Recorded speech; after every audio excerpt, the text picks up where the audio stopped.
الرحمن الرحيم يا أيها الذين آمنوا ادخلوا في السلم كافة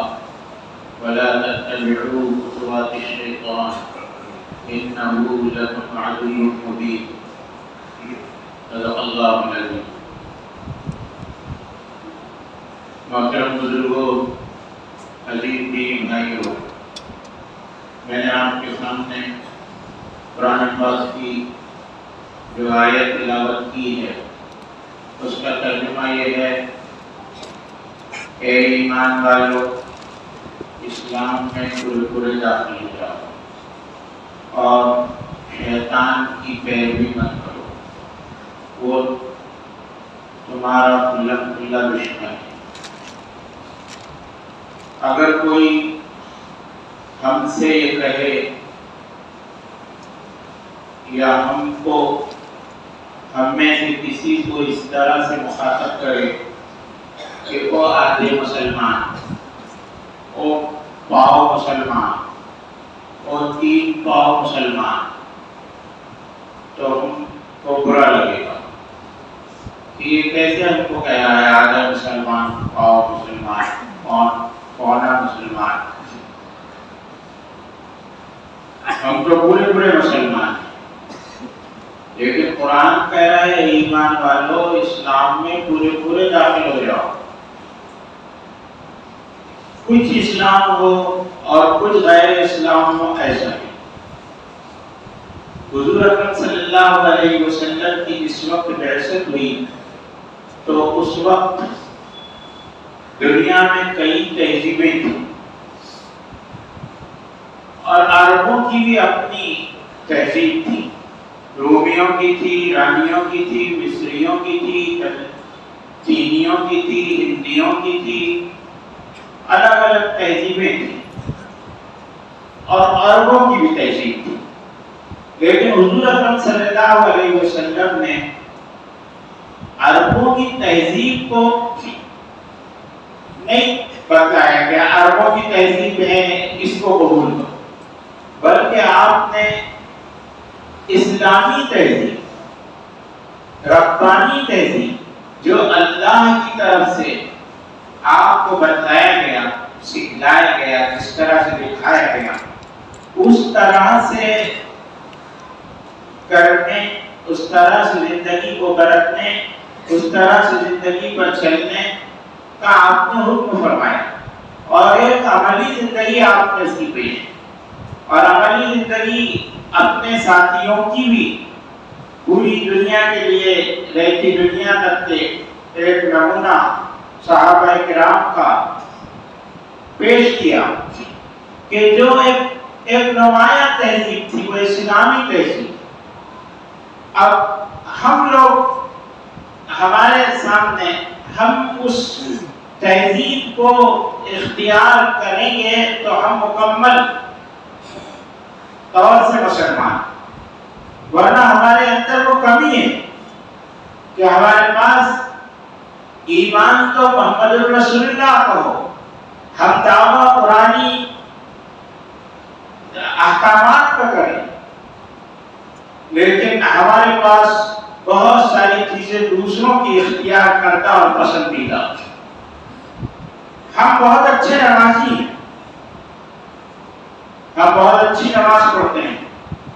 ہم میں سے بہت سارے 4 پڑھتے ہیں، 5 پڑھتے ہیں، کچھ وہ بھی ہیں کہ جو نوافل کا اہتمام کرتے ہیں، کچھ تہجد گزار بھی ہیں، شب زندہ دار بھی ہیں، نمازی ہیں، اس میں کوئی شک نہیں، ایمان بھی ہے، لیکن اس کے ساتھ دین کے اور بھی اجزاء ہیں۔ دین صرف عقیدے کا اور دین صرف عبادت کا نام نہیں، ایک پوری زندگی جو صبح سے لے کر شام تک اور آٹھوں پہر 24 گھنٹے میں آنے والی جتنی چیزیں ہیں، ان سب کے لیے رسول اللہ صلی اللہ علیہ وسلم کے طریقے کو اختیار کرنا، اس کا نام ایمان اسلام۔ اب ہم بہت ساری چیزوں کو سمجھتے ہی نہیں، پہلی بات تو جب ہم کو علم ہوگا تو پھر اس پر عمل ہوگا، اور جب علم ہی نہیں ہوگا تو عمل بھی نہیں ہوگا۔ اور یہاں جو باتیں کہی جاتی ہے وہ ظاہر بات ہے کہ وہ عمل کے لیے ہوتی ہے، لیکن اس بات کے علم میں ہونے کے باوجود کہ ہم جو کہتے ہیں وہ کہنا بڑا ہے، کہنا ہوتا ہے، عمل تو اللہ اس کو توفیق دے وہی عمل کرتا ہے، لیکن ہم کو کم از کم صحیح بات تو معلوم ہو اصل اسلام کیا ہے، اسلام کی تہذیب کیا ہے، اسلام کون سی معاشرت کی تعلیم دیتا ہے۔ دیکھو ابھی ہمارے سامنے جو چیز آنے والی ہے وہ 1 تاریخ کو 2024 شروع ہونے والا ہے، اور اس کو نیو ایئر اور نیا سال، وہ نیا سال ہمارے ذہن و دماغ کے اندر شک نہیں لیکن جن کے لیے اس کو بہت اہمیت دی جاتی ہے۔ 12 بجے رات کو انتظار ہوتا، 12 بجے رات کا سڑکوں پر پتہ نہیں کیا کیا لکھا جاتا ہے، اور بڑا پٹاخے پھوڑے جاتے ہیں، اس کا اہتمام ہوتا ہے، ایک دوسرے کو مبارکبادیاں نیو ہیپی ایئر کی دی جاتی ہے۔ یہ نیو ایئر تو اسلامی نیو ایئر نہیں ہے۔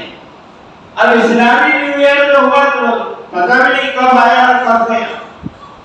یہ تو عیسائیوں کا، کرسچن کا ہے، ان کا سال، اور اس میں اس کا اسلام اور اہل اسلام سے کوئی تعلق نہیں، دور کا بھی رشتہ ہوتا ہے۔ اس کو چلانا ہم ہر ایک کو خوش کرنا چاہتے ہیں۔ ہماری کمزوری یہ ہے کہ ہم سب جگہ بٹے ہوئے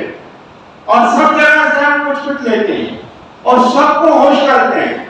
ہمارا اپنا اگر وہ ہے وہ بہت کچھ ہے، اگر ہم اس کو اختیار کریں اور ہم اس کو لوگوں پر بانٹیں تو وہ بہت کافی ہے، اور وہ دنیا انسانیت کے لیے اس کے اندر فلاح و بہبودی ہے، اسی کے اندر کامیابی و کامیابی۔ تو بات تہذیب کی بات یہ ہے کہ اسلام کا ایک جز بڑا وہ معاشرت اور اسلامی تہذیب ہے۔ ہمارے یہاں پر بہت ساری چیزیں ایسی ہیں جن کو کہ ہم نے ہماری برادری سے لے لیا، ہمارے ماحول سے لے لیا، ہمارے سماج اور سوسائٹی سے لے لیا۔ دنیا کا فیشن اور دنیا کا چلن یہ ہے، اس لیے ہم نے اس کو اختیار کر لیا۔ ہمارے ذہن و دماغ کے اندر ہماری سوچ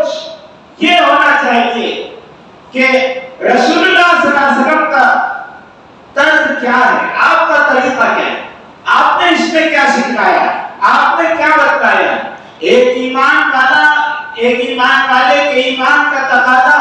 اور محمد رسول اللہ کے شہدائی اور فدائی ہونے کا تقاضا یہ ہے کہ اس کی سوچ وہ محمدی سوچ ہو، اس کی فکر وہ ربانی فکر ہو، اس کا سوچنے کا انداز قرآنی سوچنے کا انداز ہو، وہ سوچے کہ قرآن کیا کہتا ہے، وہ سوچے کہ حدیث نبوی کیا کہتی ہے، وہ سوچے کہ صحابہ کرام کا عمل اس میں کیا ہے، صحابہ کرام کس طرح سے کرتے تھے۔ ہماری اپنی زندگیاں ایک نماز کو تو ٹھیک ہے، ہم اس کو سمجھتے ہیں کہ ہم جو نماز ہے سب جگہ چل رہی ہے اس طرح سے پڑھ لیتے، لیکن صرف نماز نہیں، صرف عبادات نہیں، بلکہ زندگی کے تمام شعبے، وہ تمام شعبوں کے اندر حضور اکرم صلی اللہ علیہ وسلم نے ہماری رہنمائی فرمائی ہے، اس کو دیکھنا ہے۔ ایک بڑا مسئلہ ہمارے یہاں پر جو بہت زیادہ بڑا مسئلہ ہے پوری امت کا اور خاص طور سے ہمارے اس علاقے کا، کہ شادیوں کا مسئلہ۔ شادیوں کے اندر اس میں ہماری سوچ اور ہماری فکر ہم اور آپ سوچیں کہ اس کو کبھی کسی نے شادی کا ارادہ کیا، اپنی شادی ہو یا اپنے بچے کی شادی ہو، ہم شادی کر رہے ہوں یا شادی کرا رہے ہیں، تو ہمیں اس پر کبھی یہ سوچا کہ اس کے اندر صحابہ کرام کا کیا عمل تھا، حضور اکرم صلی اللہ علیہ وسلم کی کیا ہدایت تھی، حضور اکرم صلی اللہ علیہ وسلم نے کون سا طریقہ اس کے اندر اختیار کیا؟ ہمارے پاس تو وہ ہمارے یہاں یہ ہوتا ہے، ہماری برادری میں یہ ہوتا ہے،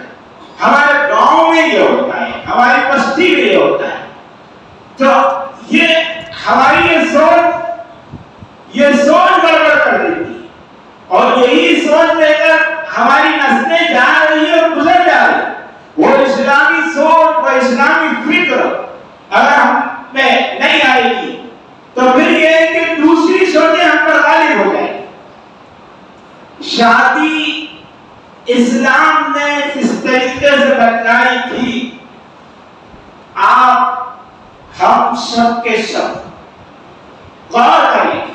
کہ کتنے پرسنٹ مسلمان ہیں، کتنا فیصد نکلے گا کہ جو حضور اکرم صلی اللہ علیہ وسلم کے طریقے کو اس کے اندر فالو کرتے ہیں، کتنے؟ ہاں، کیا تیریش اور کیا بارش، کیا آمی اور کیا پڑھا لکھا، کیا دیہاتی اور کیا شہر والا، بلکہ اس سے بڑھ کر کیا عالم اور کیا غیر عالم، کیا ہم سمجھتے ہیں کہ ہم نے اس کو سمجھا ہے، اس کو جانا ہے، اس پر عمل کیا ہے، کہ یہ معاشرے کا ایک بہت بڑا اہم معاملہ ہے۔ مسلمان کی زندگی کا مقصد دو باتیں رہ گئی، ایک تو اچھا گھر بنانا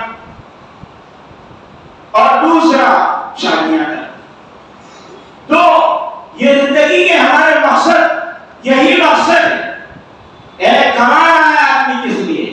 بیٹی کی شادی کرنی، بیٹی کی شادی کرنی، کیسے؟ پہلے گھر بنانا ہے، بیٹی کی شادی ہے تو پہلے گھر بنانا ہے، اور گھر بنانا ہے پھر شادی کرنی ہے، اور شادی کرنی ہے تو پھر شادی کرنی ہے، یعنی وہ خانہ شادی جو خانہ آبادی ہے، وہ خانہ آبادی کی جگہ اس کو خانہ بربادی کا نام دینا زیادہ مناسب ہے، اس لیے کہ وہ پورا جیب کو خالی کر دیتی ہے، وہ مقروض بنا دیتی ہے، وہ سود اور بیاج سے پیسہ لینے پر مجبور کر دیتی ہے، وہ ہم کو کتنوں کے سامنے ذلیل و خوار کرتی ہے، کتنوں کے ہم ممنون احسان ہو جاتے ہیں۔ تو یہ اگر ہم اس کو بحیثیت مسلمان دیکھیں، بحیثیت مومن اس کو ہم دیکھیں کہ اسلام میں کیا کرے شادی، اگر ایک مسلمان سے کوئی غیر مسلم یہ پوچھے کہ تمہارے یہاں شادی کا کیا طریقہ ہے، اسلام شادی کا طریقہ کیا بتاتا ہے، تو ہم کیا اس کو ہماری شادی میں لے جا کر یہ بتلا سکتے ہیں کہ تم کو ہمارا ایک شادی ہو رہی ہے، تم کو انویٹیشن ہے، تم آؤ اور دیکھ لو، ہماری شادی کو دیکھ لو، بس یہ اسلامی شادی ہے۔ ہم یہ کہہ سکتے ہیں کہ وہ اسلامی شادی جو ہماری شادیاں ہوتی ہیں یا جس طرح سے ہم اس کے اندر پریشان ہوتے ہیں، ہم پریشان ہو جاتے ہیں شادی کی شروعات سے لے کر شادی کے اختتام اور اس کے بعد کے مراحل تک کے پہلا مرحلہ شادی کا سوچتے ہوئے آدمی کو وہ پسینے پسینے ہو جاتا ہے شادی کر، اور شادی رشتوں سے شروع ہوتی ہے، پہلا مرحلہ اس کے اندر رشتے کا آتا ہے۔ اب ہماری اپنی سوچ کیا ہے؟ رشتے کیسے، رشتوں میں کیا سوچ ہوتی ہے کہ رشتہ کیسا ہو، لڑکا اور لڑکی کی مناسبت ہو، اور لڑکا لڑکی آپس میں ان کے اندر کوئی کسی طرح سے مطابقت اور مناسبت نظر آتی ہو۔ اب ہمارے اپنے سوچنے کے تو بہت الگ الگ پیمانے ہیں، الگ الگ انداز ہیں، الگ الگ اس کے کرائٹیریا ہیں، کیسے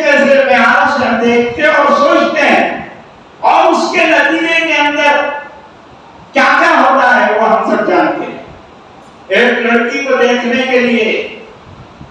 لڑکی کو پسند کرنے کے لیے کتنے لوگ جاتے ہیں، کس کس طریقے سے اس کو دیکھتے ہیں. سالے کے سالے کا سالہ بھی آئے گا اس کو دیکھنے کے لیے. اس کو کیا مطلب ہے اس سے؟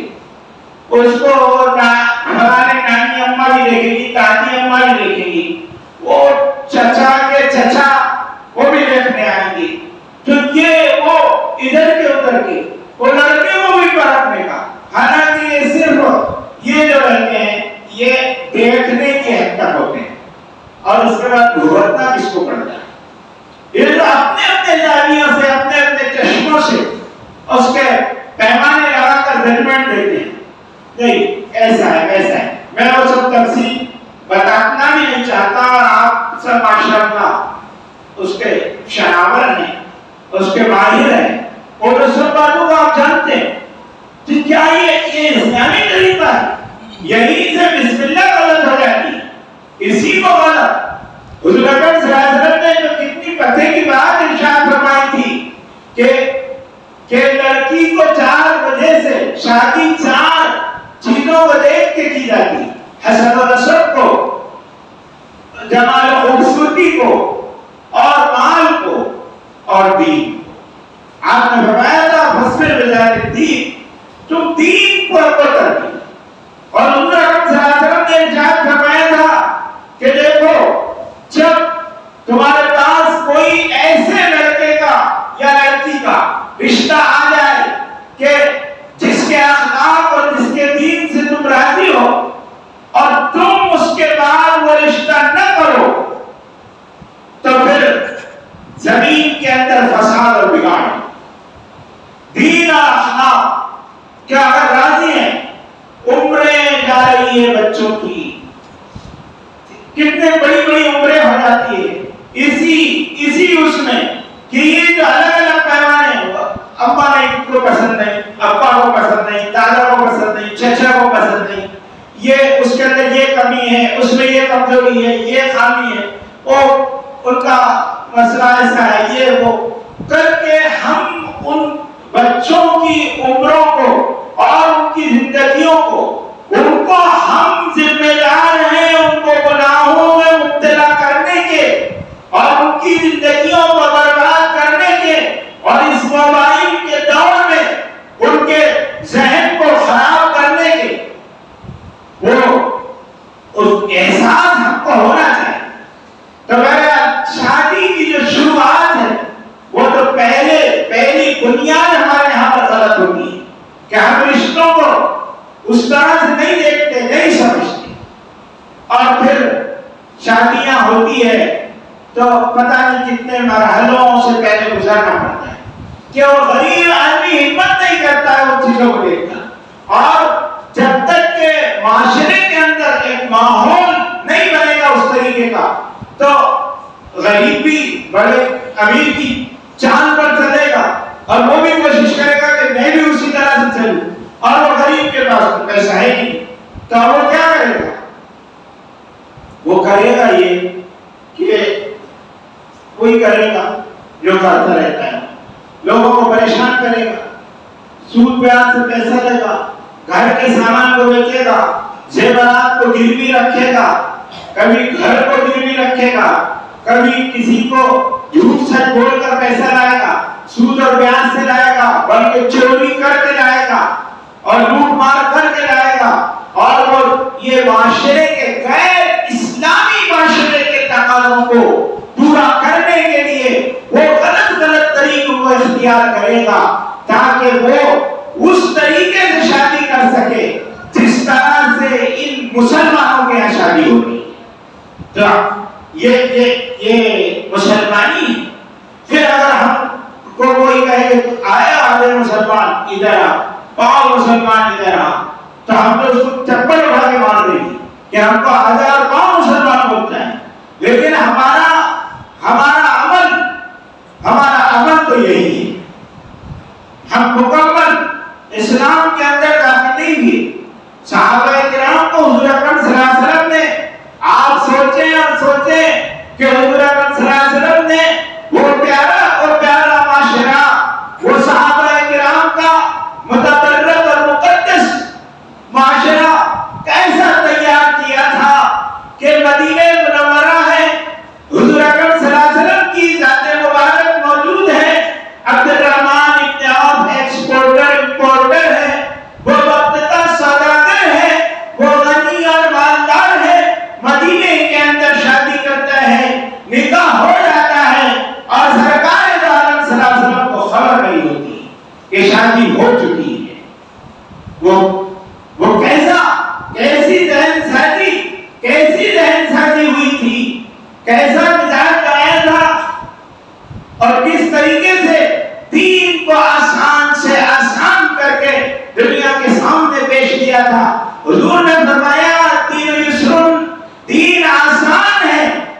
اس کو مشکل مت بناؤ، اس کو آسان رکھو۔ یہ شادیاں یہ ہمارے گھر کی بربادیاں نہ ہوں، بلکہ یہ خانہ آبادیاں ہوں، ہمارے گھر شاداب ہوں، آباد ہوں، اور وہ بعد میں بھی گھر میں آ کر وہ لڑکی گھر میں آ کر بھی وہ ہمارے پاس سکھ اور آرام سے، اس کی تمناؤں کا خون پہلے بھی مت کرو اور اس کی تمناؤں کا خون بعد میں بھی مت کرو، اس کی آرزوؤں کو، اس کی خواہشات کو، اس کے ارمانوں کو اس طرح سے نہ پوچھ لو کہ وہ ہمارے گھر کے اندر دادی بن کر آئی ہے، وہ کنیزہ لوٹی بن کر آئی ہے، وہ خادمہ اور نوکرانی بن کر آئی ہے، اس کو ستائیں گے، اس کو گھمائیں گے، اس کو پریشان کریں گے، یہ سمجھیں گے کہ اس سے جتنا کام لیا جا سکے لے لیا جائے، کہ سمجھے سب سے پہلے اٹھے اور رات میں وہ سب کے پاس سوئے اور وہ پورے گھر کی پوری خدمت کرے تو وہ بہت اچھی ہے، اور اگر وہ ایسا نہ کرے تو پھر وہ خراب ہے، پھر وہ طلاق دینے کی مستحق ہے، پھر وہ گھر سے نکالے جانے کی مستحق ہے، پھر اس کو کچوکے لگائے جائیں گے، پھر اس کو تانے دیے جائیں گے، پھر فکرے کسے جائیں گے، پھر اس کو پریشان کیا جائے گا۔ تو یہ طریقے یہ کہاں کیا تعلق ہے اس کو اسلام سے اور اسلام کی تحریک سے، اسلام کی معاشرت سے، رسول اللہ صلی اللہ علیہ وسلم کے طریقوں سے۔ اب اسی پر میں اپنی بات کو اس امید کے ساتھ ختم کرتا ہوں کہ انداز بیان کرتی بہت شوق نہیں ہے، شاید کہ اتر جائے تیرے دل میں میری بات۔